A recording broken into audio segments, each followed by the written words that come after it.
34వ Telugu Desam party ప్రతిష్టాకరంగా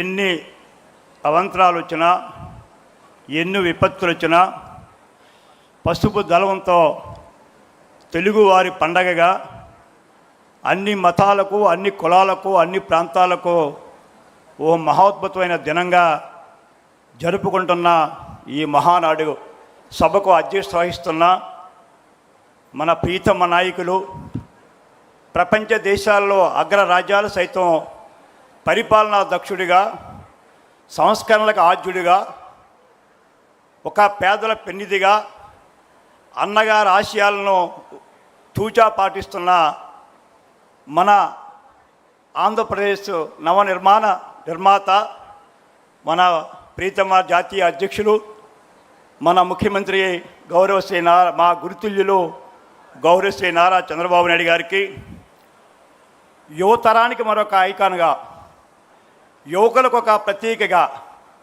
ఒక మార్గదర్శకుడిగా, తాతకు తగ్గ మనవడగా, తండ్రికి తగ్గ తనయుడిగా చిన్న వయసులోనే ఈ తెలుగుదేశం పార్టీ పేదల పార్టీ ఒక 100 సంవత్సరాలు ఇంకా ప్రజల మధ్య ఉండి ప్రజలకు సేవ చేయాలనేటువంటి దృఢ సంకల్పంతో యువగలం అనే పేరుతో ఎండనక వాననక పగలనక రాత్రనక 126 కిలోమీటర్లు 226 రోజులు నడిచి దుర్మార్గపు పాలనకు, దుష్ట పాలనకు, రాక్షస పాలనకు చలమగీతం పాడే విధంగా మళ్ళా ఈరోజు మనందరికీ ఒక పండగను జరిపిస్తున్న మన ప్రీతమ వర్కింగ్ ప్రెసిడెంట్, యువ నాయకుడు శ్రీ నారా లోకేష్ గారికి, మిత్రుడు, సోదరుడు, రాష్ట్ర పార్టీ అధ్యక్షులు శ్రీ పల్లా శ్రీనివాస్ గారికి, వేదిక మీద ఉన్న పెద్దలందరికీ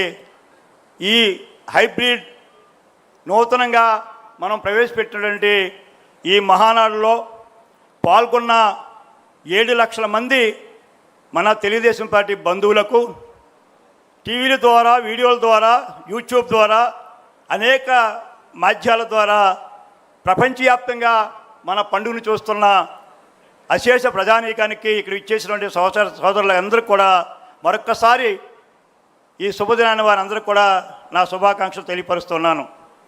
ఈవేళ నా అదృష్టం ఎంత అదృష్టవంతునంటే, నా తల్లిదండ్రులు చేసిన పుణ్యం ఈరోజు నాకు అన్నగారికి నివాళులర్పించే అదృష్టాన్ని కలిగింపజేసినందుకు ముందుగా మా ప్రీతమ నాయకులు చంద్రబాబు నాయుడు గారికి, లోకేష్ గారికి నా ధన్యవాదాలు.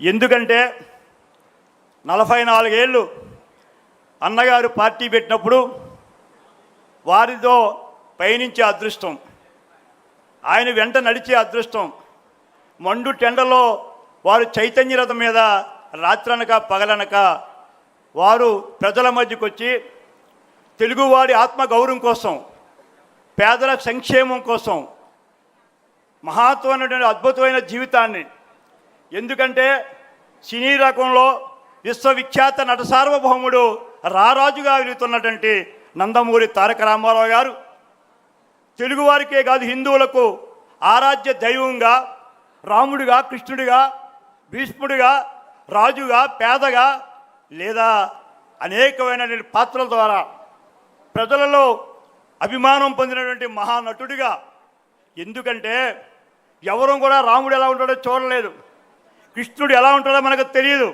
కానీ యావత్ హిందువులు రాముడు, కృష్ణుడు అంటే ఎన్టీ రామారావు గారి అనే రూపం చూసినటువంటి అదృష్టం మనకు కలిగింపజేసిన ఆ జన్మ 103వ జయంతి నిమ్మకూరులో 1923 మే ఈరోజు 28న వారు జన్మించడం, అది జన్మతా మనకి సుకృతం, అది భగవంతుడిచ్చిన మనకు వరం. ఆ మహానుభావుడు జన్మించిన తర్వాత 300 పైగా చిత్రాల్లో నటించి అగ్రగామిగా రారాజుగా ఎదిగినటువంటి మహానటుడు. అలాంటి మహానటుడు కేవలం ఆంధ్రుల ఆత్మగౌరవానికి, ఆ రోజున్న దుర్మార్గపు పాలనకు, ఆ రోజున్న పాలకులు ఈ రాష్ట్రాన్ని, తెలుగువారి ఆత్మగౌరవాన్ని ఢిల్లీ నడిబడిన తాకట్టు పెట్టిన తరుణంలో సినీ రంగం విడిచిపెట్టి శాశ్వత జీవితాన్ని ప్రజలకు అంకితం చేయాలని చెప్పి తెలుగుదేశం అనేటువంటి పార్టీని స్థాపించి 9 మాసాలలో ఆనాటి వరకు ఢిల్లీ చక్రానికి ఎదురు లేని చక్రంగా ఉన్నటువంటి కాంగ్రెస్ పార్టీని మెడల వంచి తిరిగి 202 సీట్లతో అధికారాన్ని చేపట్టినటువంటి గొప్ప పార్టీ, గొప్ప నాయకుడు మన అన్న నందమూరి తారక రామారావు గారు. ఆ రోజు అన్నారు, నందమూరి తారక రామారావు గారు వేషాలు వేసుకునేవాడు, పరిపాలన చేస్తున్నాడా అని అన్నారు. పరిపాలన తెలుసా అని అడిగారు. ఇందాక మిత్రులు కేశవ్ గారు చెప్పారు, ఆయన చేసినటువంటి సంస్కరణలో, ఆయన స్థాపించిన సంస్థలో మరొక్కసారి ప్రపంచంలోనే మరొక్కరికి ఎవరికి కూడా సాధ్యము కాలేదు. ఆ రోజు పేదవాడికి పట్ల అన్నం పెట్టిన, పేదవాడికి ఒక నీడిచ్చిన, కట్టుకున్న బట్ట ఇచ్చిన, లేదా రైతుకు దున్నేవాడిదే భూమిని భూమి శిస్తు రద్దు చేసిన, రైతు విద్యుత్ శక్తిని వాడుకోవాలని 50 హార్స్పవర్ వరకు ఉచిత విద్యుత్ ఇచ్చినటువంటి మహానుభావుడు మన అన్న రామారావు గారు. ఆ పథకాలు జాతీయ పార్టీలు కూడా పేర్లు మార్చి ఇప్పటికి కూడా అవే కొనసాగిస్తున్నారంటే అన్నగారి తలక ఆలోచన, పేదవాళ్ళపైన అంకిత భావం మనకు ఎప్పటికీ అర్థమవుతూ ఉంది. అదే పెన్షన్ ఇప్పటికీ కొనసాగుతూ ఉంది, అదే బలహీన గృహ నిర్మాణం ఇప్పటికీ కొనసాగుతూ ఉంది, అదే భూమి శిస్తు రద్దు ఇప్పటికీ కొనసాగుతూ ఉంది, అదే ఉచిత కరెంటు ఇప్పటికీ కొనసాగుతూ ఉంది. నిన్నే మనం ప్రవేశపెట్టుకున్నాం. ఈ యొక్క ఇందిరాగాంధీ లాంటి వ్యక్తి దేశ ప్రధానిగా మహిళగా ఉన్నా మహిళ గురించి ఏనాడు ఆలోచన చేయలేదు. కానీ ఒక పురుషుడిగా, ఒక తెలుగింటి ఆడపడుచుగా పిలిచి మహిళకి సమానాస్తుగా కానీ, పదవుల్లో మహిళా రిజర్వేషన్స్ కానీ, మహిళా పక్షపాతిగా ఉన్నటువంటి మన అన్న నందమూరి తారక రామారావు గారు కేవలం సంక్షేమమే కాదు, వారు స్థాపించిన సంస్థలు నిమ్స్ కానీ, బర్డ్ హాస్పిటల్ కానీ, పద్మాలయ విశ్వవిద్యాలయం కానీ, పొట్టి శ్రీరాములు తెలుగు విశ్వవిద్యాలయం కానీ, అంబేద్కర్ ఓపెన్ యూనివర్సిటీ కానీ మనం మరువలేనిది. మాటలకి రాజ్యాంగ విధానం పెట్టి మాలాంటి వాళ్ళకి ఎంతోమందికి రాజకీయ భిక్ష పెట్టినటువంటి ఆ రాజ్యాంగ వ్యవస్థ ఎంతోమంది మనం చూసాం. అలాంటి మహానుభావుడు చేసిన సంస్కరణలు, పేదలకు ఇచ్చిన అభివృద్ధి కార్యక్రమాలని మనం కొనసాగిస్తున్నాం.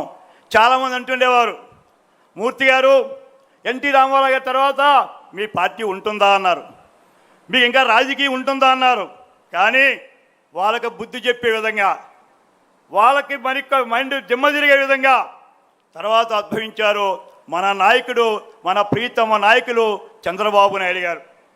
గ్రామంలో లేకపోయినా పరిపాలనా దక్షుడిగా, సంస్కరణలకు ఆద్యుడిగా ఈ ప్రపంచంలోనే బహుశా ఒక రాష్ట్ర ముఖ్యమంత్రి, ప్రపంచ నాయకులు బిల్ క్లింటన్ కానీ, లేదా కోపి అన్నన్న కానీ, ఎంతోమంది ఈరోజు ఉన్నటువంటి మైక్రోసాఫ్ట్ బిల్ గేట్స్ కానీ, లేదా ఎంతోమంది అంతర్జాతీయ నాయకులు చంద్రబాబు నాయుడు గారి కోసం ఆయనతో చర్చించాలి, మాట్లాడాలని కొత్త హొత్తలాడినటువంటి ఒక మహానుభావుడిని మనం ముఖ్యమంత్రిగా చేసుకున్నాం. వారు చేసిన సంస్కరణల ద్వారా తెలుగువాడి సంపద పెరగాలి, తెలుగు అన్నగారులకు ఆత్మగౌరవం కాపాడాలని చెప్పి ఎన్ని కష్టాలు పడ్డాడు, ఎన్ని సుఖాలు అనిపించినా ఆయన పడిన కష్టం భగవంతుడు ఆ రాముడు కూడా రాకూడదని రామాయణం చెప్తూ ఉంటుంది. ఎన్నో అవమానాలు భరించారు, ఎన్నో కష్టాలు పడ్డారు. ఈ వయసులో వారు సుమారు 2,000 పైచిలకు పైగా పాదయాత్ర 121 రోజులు ఎండనక వాననక నడిచారు. దేనికోసం? ఈ రాష్ట్రంలో తెలుగువాడు రాష్ట్రం విభజన జరిగింది, ఈ రాష్ట్రం ఒక దిశ ఇవ్వాలని చంద్రబాబు నాయుడు గారు చేసిన కృషి వలన ఫలితమే వేళ మనం ఒక దుర్మార్గ పాలనకు, ఒక రాక్షస పాలనకు, ఒక అవినీతి పరుడికి చూసాం. మనం ఎంత దుర్మార్గ పాలన అంటే ఎక్కడ నీరు గాలి వాన వర్షం అనుకుంటా ప్రతిదీ అవినీతి చేశారు. ప్రతి గన్నుల దగ్గర నుంచి తిండి వరకు, చిన్నపిల్లలు పెట్టే పౌష్టికాహారం వరకు అన్నిటిలోనే అవినీతిమయం చేశాడు. అలాంటి అవినీతిమయుడు, అలాంటి అనుభోజ్యుడు లేని వ్యక్తి తండ్రి పేరు చెప్పుకొని అధికారంలోకి వచ్చి ఈ రాష్ట్రాన్ని భ్రష్టు పట్టిస్తూ ఉంటే తిరిగి మళ్ళా ఒక పక్క చంద్రబాబు నాయుడు గారు, ఒక పక్క యువ నాయకుడు లోకేష్ గారు మరి కంకణం కట్టుకొని దృఢ దీక్షతో మళ్ళీ మనం ఈవేళ అధికారంలోకి వచ్చాం. ప్రజలు మళ్ళీ ఎంతో ఆనందోత్సవాలతో ఉన్నారు. ఎందుకంటే అమరావతి రాజధాని త్వరలో పూర్తవబోతోంది. తెలుగువాడి జీవనాడి ఉత్తరాంధ్రకి మాకొక ఒక మహావరం పోలవరం.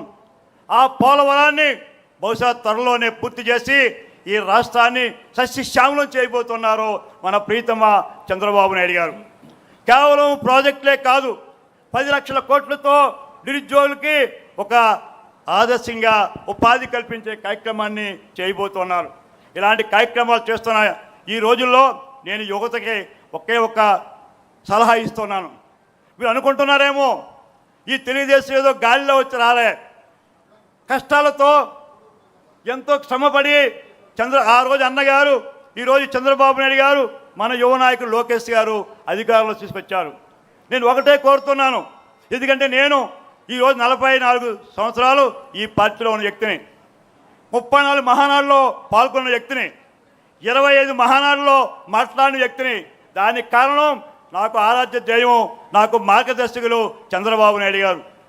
అన్నగారి ఆశయంతో వచ్చిన మాకందరికీ 15 రోజులు కఠోరమైనటువంటి రామకృష్ణ స్టూడియోస్లో మాకు శిక్షణ ఇచ్చిన గొప్ప వ్యక్తి చంద్రబాబు నాయుడు గారు. వారి శిక్షణే ఈ రోజు వరకు రాజకీయంగా మీ ముందు మాట్లాడుతుంటే వారు నాకు ఇచ్చిన కఠోరమైన శిక్షణే. నేను కోరుతుంది ఒకటే, నేను కార్యకర్తలు కోరేది ఒకటే, నాయకులను కోరేది ఒకటే, ప్రజలను కోరేది ఒకటే. బాలకృష్ణ గారు చెప్తూ ఉంటారు అప్పుడప్పుడు, ఒకవైపే చూడు రెండో వైపు చూడబోకు అంటారు. ఒకవైపే చూడమని ప్రజలకు చెప్పండి. ఈ రాష్ట్ర అభివృద్ధి కావాలన్నా, తెలుగువారి ఆత్మగౌరవం కాపాడాలన్నా, మళ్ళీ మనం స్వర్ణాంధ్రప్రదేశ్కి వెళ్ళాలన్నా మన చంద్రబాబు నాయుడు గారి నాయకత్వం, మనం ఆయన కష్టం, మనం ఫలితంగా మనం నిజాయితీగా పనిచేసి వారికి ఒక మంచి పేరు ఈ రాష్ట్రానికి దేశానికి వచ్చే విధంగా కృషి చేయవలసిందిగా కోరుతూ, మరొక యువ నాయకుడు లోకేష్ గారు చిన్న వయసులోనే ఎంతో అనుభవం సంపాదించి ప్రతి కార్యకర్త అధినేతని, కార్యకర్తకే ఇన్సూరెన్స్ పెట్టి కార్యకర్త కోసం తన భుజ స్కంధాల మీద ఒక కుటుంబంగా భావిస్తున్న లోకేష్ గారి కష్టం, వారి అభిమానాన్ని మనం కాపాడు కోసం, ఈ తెలుగుదేశం కోసం మరొక మేము 44 ఏళ్ళు అయ్యి ముగింపుకు వస్తూ ఉన్నాం. ఎంతోమంది యువకులను ప్రోత్సహించారు లోకేష్ గారు. ఎంతోమంది యువకులను గారు 85 మంది యువ ఎమ్మెల్యేలు అసెంబ్లీకి వచ్చారు. అదే మీరు అర్థం చేసుకొని, ఈ పార్టీని అర్థం చేసుకొని, ఓ ఉభయుల కష్టాన్ని అర్థం చేసుకొని ఈ తెలుగుదేశం పార్టీని మీరందరూ కూడా మరొక 40 ఏళ్ళు ఈ పార్టీలో కొనసాగే విధంగా, ఈ పార్టీని భుజం మీద వేసి ఈ పసుపు జెండాను మోసే విధంగా కష్టపడి పనిచేయవలసిందిగా ఒక సోదరుడిగా సహచరుడిగా మీ అందరికీ విజ్ఞప్తి చేస్తూ, నాకు ఇంత మహోత్పతమైన అవకాశం కల్పించిన మా ప్రీతమ నా గురుతుల్యులు, నాకు మార్గదర్శకులు చంద్రబాబు నాయుడు గారికి, మరొక యువ నాయకులు నా అభిమాన పుత్రుడు శ్రీ నారా లోకేష్ గారికి నా హృదయపూర్వక ధన్యవాదాలు తెలియపరచుకుంటూ చదువుకున్నాను. జై హింద్, జై తెలుగుదేశం, ఎన్టీఆర్ అమర్ రహే.